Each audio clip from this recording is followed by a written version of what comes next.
Hey guys, Dr. Carmen Bryant. Welcome back to my YouTube channel, Overcoming Narcissist Abuse. So today, thank you guys for all the new subscribers too. To all of you guys that have joined this tribe, thank you so much, and finding something valuable in which I have to say, or to increase your awareness, or even discover, hey, how do I get out of the situation that I'm in? And so thank you guys for coming on my YouTube channel. Today I want to come on really quick because I do have to run out the door. I want to come on really quick and talk to you guys about reaction versus response, and also go back and re-emphasize the gray rock, to gray rock, how to gray rock, which takes practice, and so I went to a site, and this is written by, let me look, the site is Insightful Innovations, and this is by, let's see who this is by, let me see if I can go and find the name on here for you guys. Okay, make sure we give proper credit. The proper credit is Sterling Mosley, PhD. Let's see, she PhD in communications and a master's degree in human relations. And Aaron, Adonizio, and he, let's see, master's degree in human relations and public administration. Let's see. Okay, so just so you guys know who the individuals are that expounded on this. Okay, so now we've given proper credit. Let's go into it. Okay, so let's see what it says here, and I picked out a few things I wanted to talk to you guys about.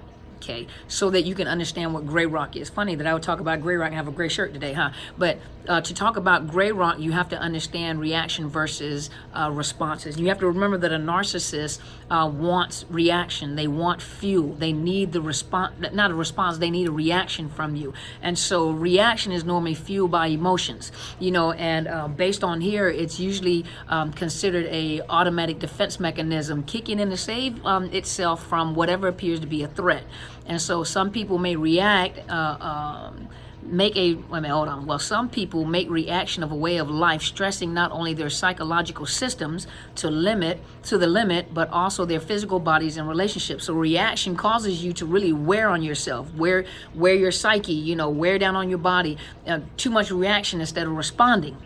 And so it says here also that reaction is ego's answer to life events. It is a self-protective and often clouded with deluge of varying emotions from sadness to fear.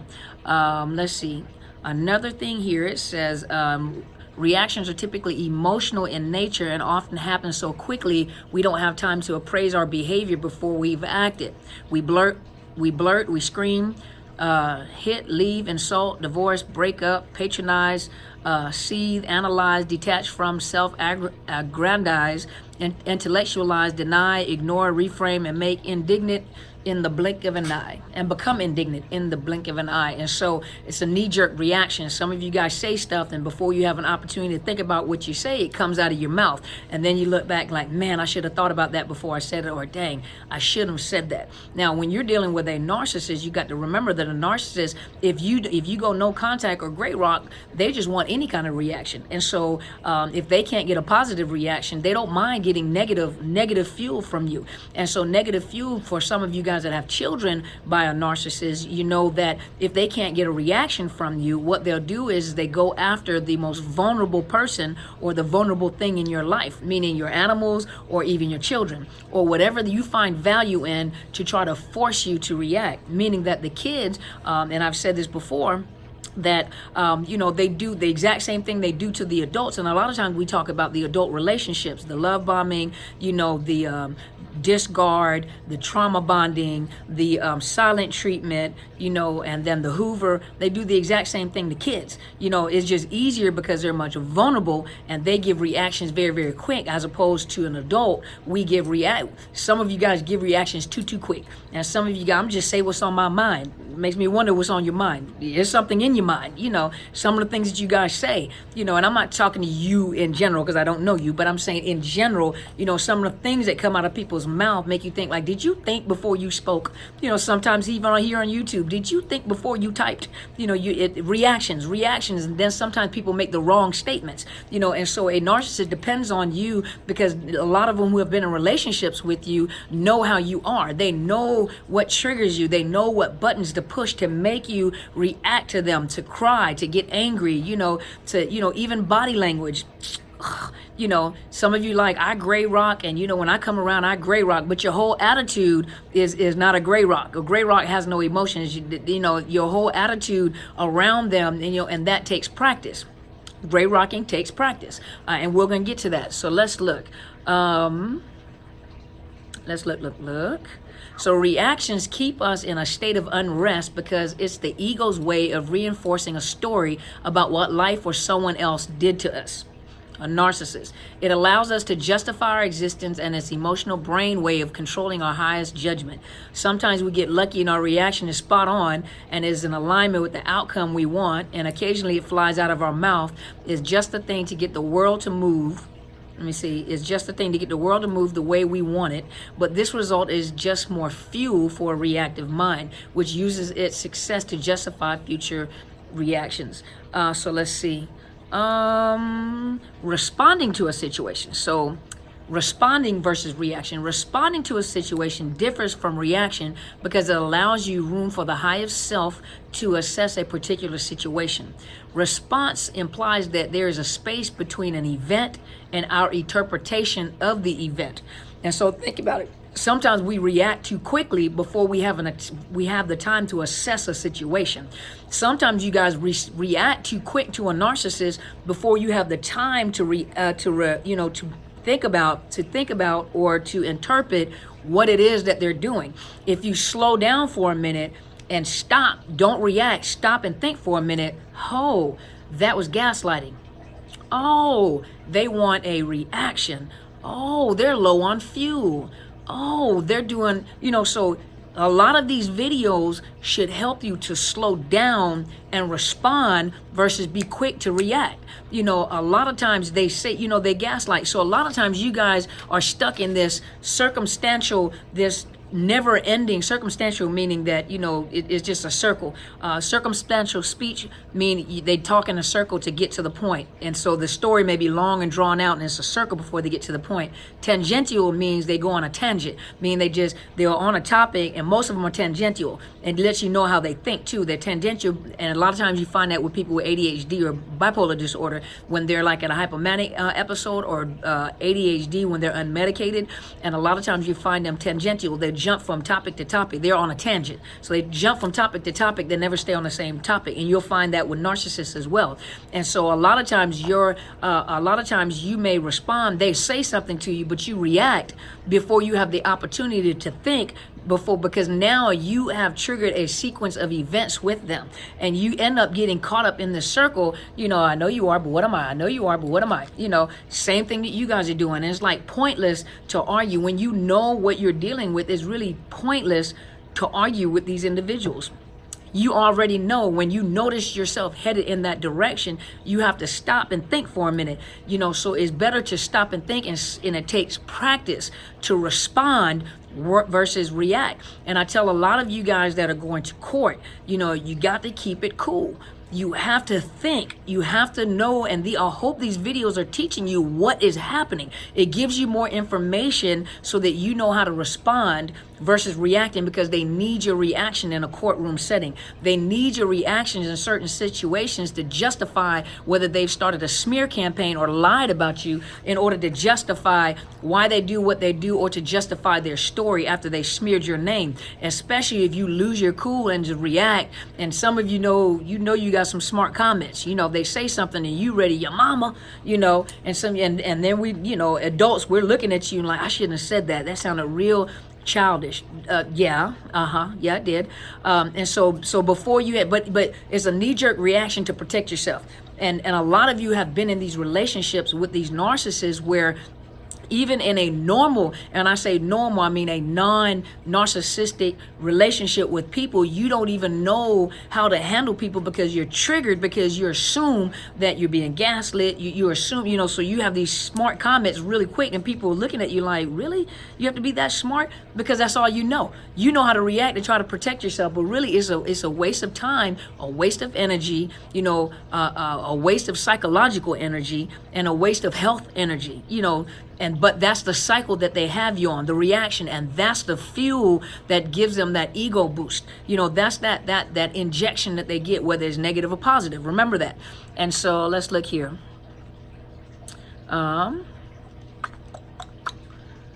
Okay, so responding loosens the grip of the ego's false belief that only through conditioned emotional responses will outcomes be satisfactory. When we practice responding over reacting, we begin to see that even if situation or people don't pan out or behave the way we thought they should, we're more peaceful in the midst. Some egos, let me look. There was something else that I wanted to. Responding allows for life to unfold more seamlessly and also allows us to be more conscious participants in the play of life. This doesn't mean that situations will always go our way or that people will always do what we want. Practicing responding also doesn't mean that our natural psychological defenses stop. There's something else that was said in here I wanted to mention. Let me find it, okay? Let me find it. So let's see. More often than not, our reactions have a nasty boomerang effect. And while they may sometimes yield or our desired immediate results, there is typically a backlash that throws us into conflict with ourselves or someone else. Not all reactions are equal in energetic frequency. Obviously, happy, joyful, and excited reactions are relatively harmless. However, the anger, fear, or sadness-based reactions have a lower vibrational frequency and tend to yield lower frequency outcome, which generally we don't like. But the narcissist looks for all that energy, looks for all those frequencies, and they like to tap in and they put the bait out to see how you respond and react. And so I'll give you an example, reaction versus response. What is the common thing that you guys say when someone says, "Hey, how you doing?" "Oh, fine, thank you." That's a reaction. That's not a response. That's a reaction because that's just the typical thing to say, right?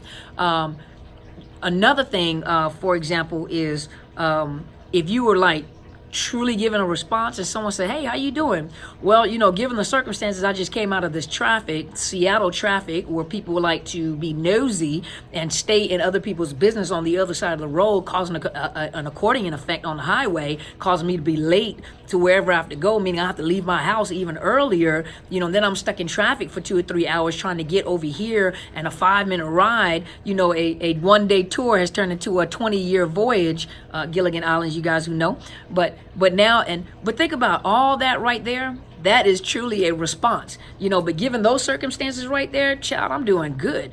That is actually a response because you actually thought it out and you gave the information. Now, it's probably not good information because you gave too much information. And some of you guys, the narcissist taps into that kind of stuff. And I'm going to show you why. Because that's how they open you up. They open you up because they need reactions from you. And then they also want responses, you have to think about the response. Responses require you to stop and think for a minute. Reactions, your reaction is you have diarrhea of the mouth. Now, I know that sounds bad, but you just blah, blah, blah, blah, blah, blah, blah, blah, blah, because you have this a knee-jerk reaction to spill all your guts, to spill all your emotions, to tell everything. And so when narcissists meet people like this that are quick to just spill out all the information, this is the information. Remember, I told you before, is that they need to know what role they play and what role they need to play in your life. They need to know not how to build rapport. They need to know where you are, where you hurt, what you don't like. And people have a tendency when they are hurt to react. They give not a response, they give and sometimes people use it interchangeably, but it does have distinct meanings. But a reaction, meaning that you just give out all your information, that's a reaction because that's what you're accustomed to, number one. And number two, if you don't have a therapist or someone that you can vent to, you just react to, and they take the key and open you up and you just react. And they're like the janitor. They have all the keys to the building in the room. They just have to figure out which key. And these are the lives of people on this keychain. So they have this big keychain and they have the lives and the keys of all these people's lives where they know how to get reactions from these individuals. And so they're just looking for the master key to open you up so that you can just spew out all that reaction. you know, and you just flow, you know, and they know it, and they just let you do it, and you're like, wow, they are so, you know, in tune with me. They listen, and they listen. I've never had anybody no, they're scanning you. They're listening to your reaction of all your pain and everything, and then another example of that is you know, they say something to you, and the first thing you do is react. You give them a knee-jerk reaction, so they know that you're still angry. They know that you're still hurt. They know that you're still there, and they're satisfied with it because they just got fuel. So now, having said all that, let's move over to gray rock. So when we talk about gray rock, and this you can find on consciousrethink.com. And this is can't go no contact with a narcissist, use gray rock method. So some of you guys have children by the narcissist, and you know there is a positive and negative outcome of gray rocking a narcissist. Gray rock is exactly how it sounds. A gray rock does not have emotions. It is just a gray rock. Has no facial expression, has nothing. It just lays there. So no matter how many times it doesn't do anything, there it's boring. You know, so who's gonna stare at a rock? You know, unless you got a rock, a pet rock. I don't know what you're gonna do with it, but a rock has no expression, no emotion, no feeling, no nothing. And there's negative and positive outcomes from this, as this article says. You know, some of the positive, you know, the gray rock method. Some of the positive outcome is the fact that the narcissist can't sense where you are. You know, and it takes practice to gray rock. Some of you have to practice gray rocking even when your inside is screaming out in pain, and you have to practice it until it becomes a habit. You know, until you really literally like, it's not a problem for me to gray rock anymore. I don't have those reactions, but it takes practice. And then for some of you to gray rock, when you do it too much, it'll spill over in other people's lives, meaning that you'll just use a silent treatment for everybody. You'll gray rock anybody, meaning that you did not keep it within the limits of that narcissist, you know. So there is positive and negative results from gray rocking a narcissist. So here, let's go. So the gray rock method is a basic idea that you embody all the thrill and excitement of exactly that, a gray rock. The type of rock that you wouldn't look twice at, and the type of rock that remains ignored and unnoticed. It's to make yourself boring.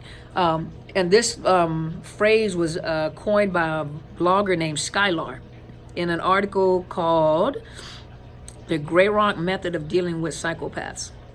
Let's see.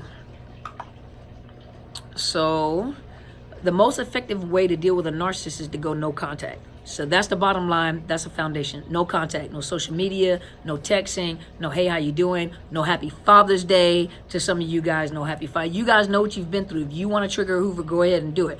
No happy Father's Day, leave it alone. If you got adult kids, let the adult kids do it, you know, but nothing, you know, no, nothing. There's, you know, you don't try to talk to their friends. You don't try to talk to their flying monkeys or family members, because then you really are triggering a Hoover, because you're going around because you know that someone's going to let them know or tell them. So you cut them out for good and prevent any form of contact whatsoever. Change your number, your email, block them from social media, even more, you even move home. Well, some of you can't move, but it even talks about moving home. Some of you guys have moved miles away from where they were. So unfortunately, things aren't always that simple. There are times when cutting the narcissist out altogether isn't practical. So you find yourself in the following predicaments. Gray rock is likely to be your best option. You have a child or children with an ex-narc. You have a narcissist colleague or boss in a job that you feel unwilling or unable to leave at the present moment, although you should make it a long-term goal to find work in a different company or department. Well, some of you guys you have long-term jobs or government positions or whatever job where you have retirement. So sometimes it's just not practical to get up and find another job either, you know, unless you can find another one within the company itself that you still maintain your retirement benefits, your medical benefits, you know, and you're not starting over again. You have narcissist parents or family members who you will have to see occasionally at family events. So let's see. Let me look. Let me scroll down to the important stuff. Not like anything on here is not important. It is. But for the sake of time, let's see.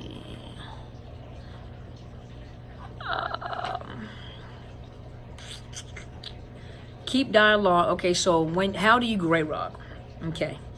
There's an old saying that is quite relevant here. You can't get blood from a stone, or you can't squeeze blood out of a turnip. In this case, you are the stone or the rock, and the blood is any behavior that provides the narcissist with supply that they crave. Any kind of attention, response, or reaction, or anything. Keep dialogue to an absolute minimum, especially for those of you that have children. Those of you who don't have children, have no connection with them, no dialogue whatsoever. If you don't have to talk to them, don't. Stay in the car when you drop the kids off at their house. Sit at the end of the table for family meals. Ask to move desk away from them at work. Avoid interacting with them as much as possible. But don't make a big thing out of it, as this will just give them ammunition. Some of you guys gray rock, but you're going to make sure that they know you gray rocking. I'm just going to gray rock. I'm just not going to say nothing to you. Gray rock is a quiet, private thing. So you don't announce that you're gray rocking. You just do it. When you have to talk to them, stick to tedious subjects like weather. If they ask questions, give short, uninspiring answers that can't possibly lead to further conversation. In other words, you're taking out the emotions of the responses. You know, if you have no choice and you have to talk to them, you take the emotions out of the responses. Now, some of you have a hard time doing it because you still care for them. And you can tell by the pitch in your voice. You can tell by the volume in your voice. You can tell by how you respond or react, you know, when you respond to them. And I think I did it in the last video, you know, hey, how you doing? Hey, how you doing? Hey, how you doing? You know, there's one thing, and then, hey, how you doing? Hey, how you? You know, it's country folks. Hey, how you?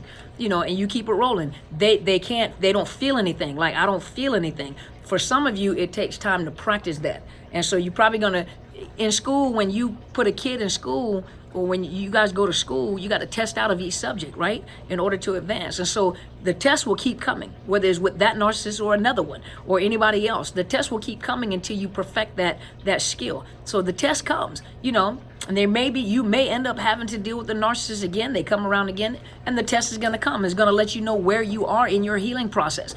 As you heal, counseling, coaches, you know, changing your lifestyle and everything, it becomes easier to do it. But there's gonna come a time, there's a possibility you may be tested, and you have to test past that phase, right? And so just know that when you're doing gray rock, sometimes you're gonna fail, you know, because your heart is still there. You know, sometimes you're gonna fail, but you have to make a conscious decision that this is what I'm gonna do until it actually becomes a natural thing to do. No big deal. But don't do it to everybody, because then you'll use it as a punishment for people, or you'll do it just because, you know. So let's see. They ask you, how are you doing? You respond, fine, thanks. They ask, what did you do this weekend? And you respond, I did my laundry and mowed the lawn, slept. If you respond with, if they respond with, you become boring, you just nod, yep. They know something is wrong, yep. They don't have to know that you disagree wholeheartedly in that statement. You don't have to argue with them. Some of you guys just want to argue. Some of you guys are still trying to prove your worth to the narcissist. You don't have to prove, they're down felt. I was about to get excited. I started mumbling. Okay. They don't have worth for themselves. So why are you trying to prove your worth to them? They're projecting themselves on you, and you arguing your worth to them. You know, why? You know, is a waste of your time. You don't have to prove yourself to the narcissist. And many of you are constantly, and even leaving out of a narcissistic relationship, you guys are still trying to prove your worth to other people. You're still trying to prove your worth to other people. You know, you're constantly trying to prove your worth. You don't have to prove your worth to no one, especially the narcissist. And so some of you gray rock, but some of you, what you do is you trigger a Hoover. You try to trigger a Hoover by showing them, you want them to see how well you're doing. You want other people to tell them how well you're doing. Well, if you have to tell them how well you're doing, you're actually not doing that well. And remember, I had this conversation previously in another video when I said that why do they have to constantly show you their new supply? Why do they have to make sure that you know that they're doing better without you than they're doing with you? Why do they have to make sure, look how much fun I'm having? Because of the fact that they're not. It's a game and it's a show. And if they have to try so hard to make sure you see it and to prove it to you, that means that it's not true. It's not real. That's not what's happening. That's not, you don't have to prove anything. When you're genuinely happy and you have moved on, you don't have to prove your worth to no one. So do not try to prove your worth. You have worth, and you have to know you have worth. You have to find worth in yourself. No one else is going to find you. If you don't have worth for yourself, I'm not going to have worth, or I'm not going to respect you if you don't respect yourself. If you don't feel like you have worth, you know, I may think you have worth, but I'm not going to argue with you about your worth. You know, you have worth. Let's see. Here are some nevers. Do not do and nevers. Never talk about your personal life, even in smallest details. They will hook their claws into any morsel of information you provide and use it to try and further the conversation and extract narcissistic supply from you. Narcissistic supply from you. And so don't open up the door and start talking, because they'll open up the door and they'll start talking, waiting for you to ask a question. Oh, is that true? Oh, is that right? What about, or for you to start talking about yourself. They always envy you. So regardless of what it is, if they can't have it, they'll seek to take it from you somehow. Never tell them how well you're doing. See, trying to prove yourself. As much as it might please you to rub it in their faces, remember they're driven by their egos, and any suggestion that you're better off without them or that they are in some way inferior to you will seem as if an affront to their identity. They will see themselves as above everyone else, even in every regard, even if you imply that you're doing better than they are. It will enrage them. Do not ask them questions. It don't matter. Some of you guys have this urge to ask questions and you want to know. I just want to know. I just want to know. Didn't they say curiosity killed the cat? Do not ask them questions. Even if it seems like a harmless small talk, as soon as you engage with them and ask them about their life, it gives them the green light to reel off a list of their recent accomplishment, whether true or fabricated, to belittle you. They'll talk about their new supply, and that'll hurt you. That'll give them an open door to hurt you, because they want to drive that knife in your chest and twist it. They want to see how you're going to respond. Or they may rant about a mutual acquaintance to see if you'll react in any way. Don't give them a platform. Don't pander to their need for attention. Try to stick to facts whenever possible. Parents, even if it's 7 p.m. on Wednesday, the doctor has given your son antibiotics. Take it every 8 hours. We have 5 new clients this month. Statements that the narcissist will struggle to challenge because they are not subject to interpretation. The last thing you want to do is to get into a debate with them. Facts. It's like coming into counseling and you ask open-ended questions. You ask questions, that require a response other than yes or no. To open up a dialogue, you ask closed. If you have to engage with them, you have to ask closed-end questions. Yes or no. That's all we need. Yes or no. You come and get them? Yes, no. What time? 9 o'clock p.m. Why? Just need to know. You see what I mean? Avoid mentioning all past at the call. Do not bring up your past. Do not ask them questions about why they did what they did. Do not revisit those dark times, even if they do. By bringing up your history, you risk the resurfacing of old wounds and arguments. You'll also be faced with the blame game, which is never the game you can win. You'll never win because you're going to get gaslit. You're going to gaslit. You're going to get gaslit. The gray rock method is not always easy, but it's also effective. You might want to scream at them at times by biting your tongue and not flinching when they try to get reaction. They don't want a response, they want a reaction.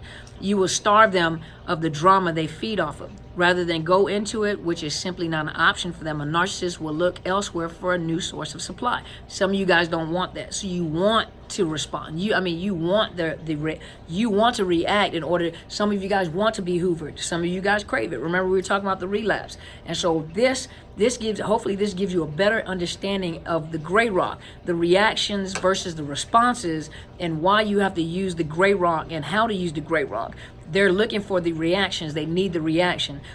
They ask questions or, something cut. It's better for you to think long and hard than to react. And then you start this whole cycle of abuse and you're like, oh my gosh, I shouldn't have never said this in the first place. You've opened up Pandora's box. You got all this stuff coming out, as opposed to let me think to know how to respond to this question that was asked. When you're dealing with narcissists, you're dealing with the low, mid-range to high grade, which is the greater narcissist. A greater narcissist is very intentional in their responses. They respond. Now, every now and then, if you cause a serious narc injury with the narcissist, the greater narcissist, they'll react, but they'll think, well, some of them do react, but a lot of them respond. And the way that they respond is because they think long and hard. With a greater narcissist, they think everything is intentional and they think very long and hard how to get you back. They actually draw the maze. And, if I do this, you'll do this. If you do this, they'll do this. Very tactical. If I do this, you do this. So I'm going to make sure all this stuff is pointing this way. Have you ever watched those movies? I can't think of the movie's name, but however the movie went, you already knew that this person, no matter what they were doing, at the very end of the movie, it shows how they planned for years how to do what they do. And at the very end, it showed things that you missed throughout the movie that they were doing, so that years later, or I don't know if it was years later, that whenever what happened, but everything had a domino effect. Everything was well planned out. Everything was very strategically placed in order for certain things to happen. That is the same way that the greater narcissist is. Everything they do is very strategic, and the dominoes are placed specifically in specific places because they have studied you long enough to know how you're going to react.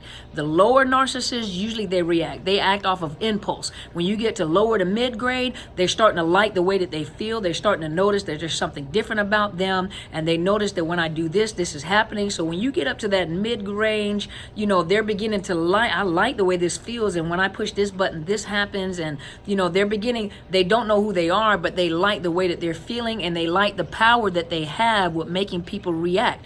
They find out that it's easy to manipulate people, and it's easy to get people to react because they know that it's not that they know, they're doing what they're doing in order to get the reaction. And for them, it's a win-fail situation. If I fail this, let me try it this way. If I fail this, it's never to get better. When you get to the mid-grade, high mid-grade, the greater, everything is very strategic. Everything is very well thought out.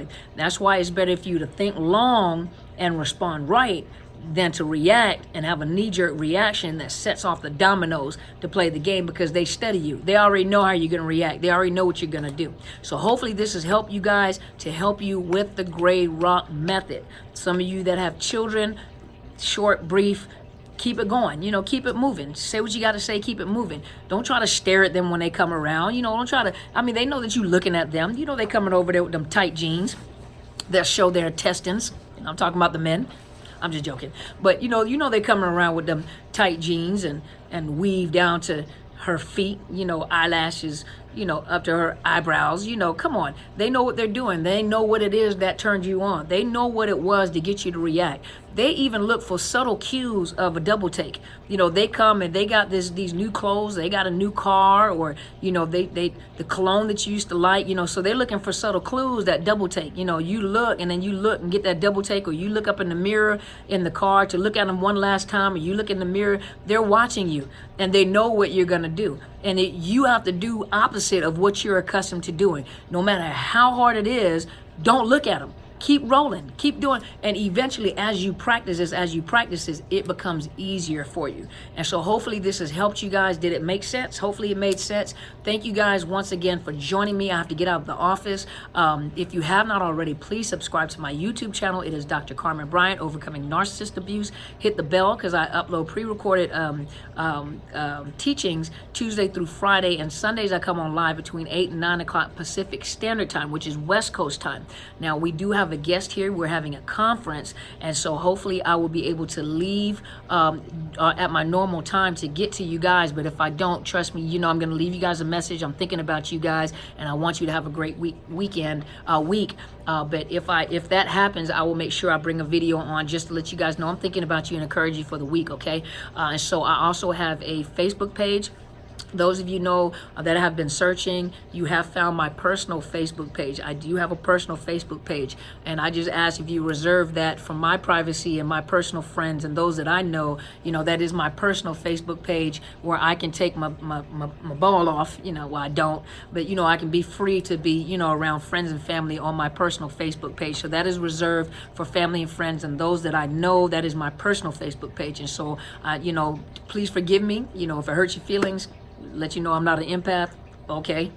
but that is my personal Facebook page, and if you do request friendship on my personal Facebook page, I usually decline it. So yes, I do decline it. So if you're wondering what happened to you, I did decline it. Go over to my professional Facebook page, which is Overcoming Narcissist Abuse, which has my book on there, has the book on there, the cover of my book and the back of my book on there. It's a public site, Overcoming Narcissist Abuse, and like the page. Or you can also go to my professional Facebook page, which is Psychological Health Consultants and Services. I do post the videos on all of those channels.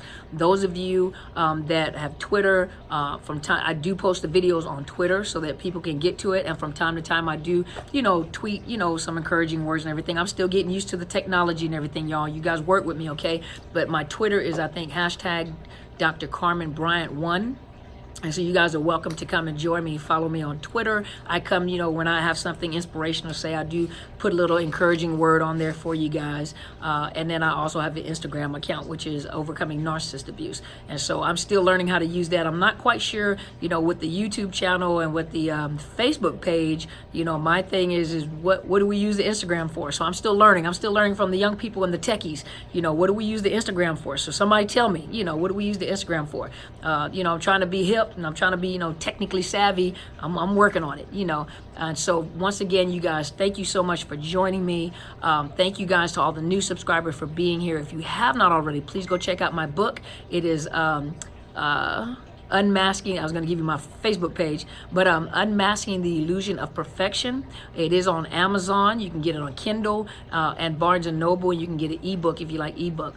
And so, please, and it'll be down in underneath the YouTube channel, be down in the description. I'll put the links down there. Those of you that have been inquiring about donations, thank you guys so much. I really appreciate it. It'll help me keep this, not just the channel, because the channel is free, but to help me build and do other things in order for us to build this community and to get the awareness out there. We want to change laws. We got 50 states and we got, nations worldwide, but I'm going to work, those 50 states. We want to change laws. We want to make the legal arena aware of psychological abuse, this type of abuse. In certain states, I want to say in the state of Washington, if they're not physically abusing you, they teach about psychological abuse, but they don't do anything about it. And I don't think there's laws in reference to the psychological abuse. And then it takes so much time to prove psychological abuse. That is one of those hidden abuses, those secret abuses that, you can't take your brain out and say, look, I was psychologically abused.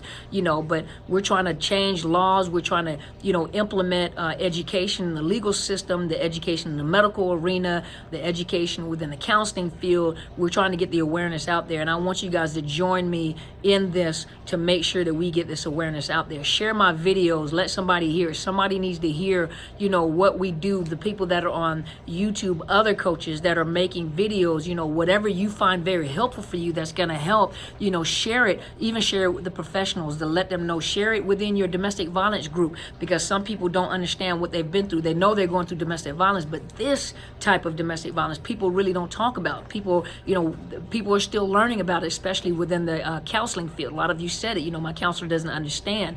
They're looking at it as regular domestic violence abuse. It's not regular domestic. Well, nothing about domestic violence is regular, but that is not the norm of what you see when it comes to domestic violence. This is very insidious and thought out.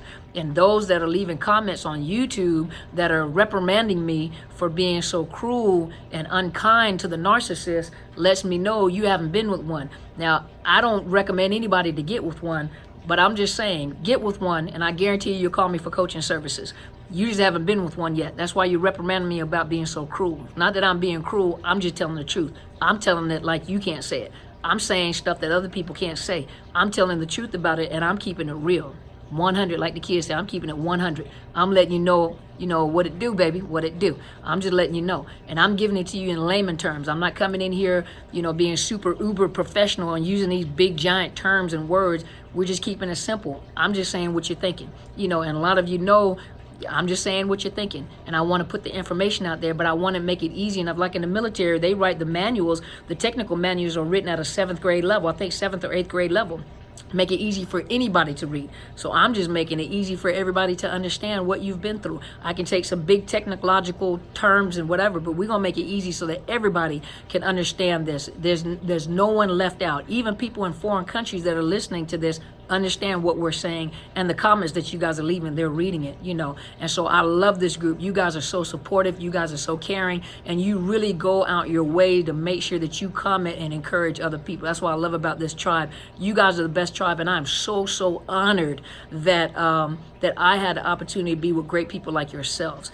And thanks, you guys, once again. I'm on my way back out on the road. I'm getting ready to go. And so you guys have an awesome weekend. Stay narc free. Go take yourself out to eat.